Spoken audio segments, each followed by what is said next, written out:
Tere, mina olen Tristan Ruuto ja ma olen 19-aastane Rakvere riigigümnaasiumit lõpetav abiturient. Ma olen alati sportlik poiss olnud. Mulle meeldib ekstreemsport ja selle juures kõige rohkem just mäesuusatamine ja rattasport. Kuid mis on kõigil minu spordialadel ühist, on see, et mulle meeldib kõike jäädvustada. Olgu selleks siis kas lahedad rattavideod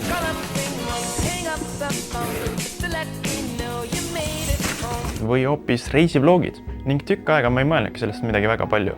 See oli lihtsalt hobi, mis mulle väga meeldis, kuid gümnaasiumis ma sain väga kiiresti aru, et sellest võib tulla midagi palju suuremat. Seda näitasid kõige paremini minu klassikaaslased, sest kui meil oli videoprojekt tulemas, siis alati oli mina see, kelle juurde pöörduti ja küsiti, Tristan, mida lahedat me järgmiseks filmime. Ja see arenes gümnaasiumiaeg nii palju edasi, et nüüd ma teen isegi sotsiaalmeediat ühele spordiklubile. Ma olen meeskonna inimene, mulle meeldib meeskonda juhtida, mulle meeldib suhelda nendega ja mulle meeldib ka uusi inimesi kohata. Samuti meeldib mulle uusi väljakutseid vastu võtta. See ei ole minu jaoks kui takistus, vaid hoopis motivatsioon ja adrenaliin midagi uut teha. Oma videoid teen ma ühe põhimõttega. Promise less, deliver more. Ja see on väga lihtne.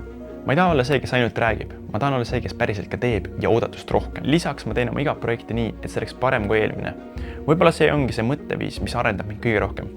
2 minutit hakkab täis saama, ma pean minema BFM-i intervjuule. Vabandage, kas te saaksite korra uuesti oma nime öelda? Jaa, ikka. Tristan Ruuto.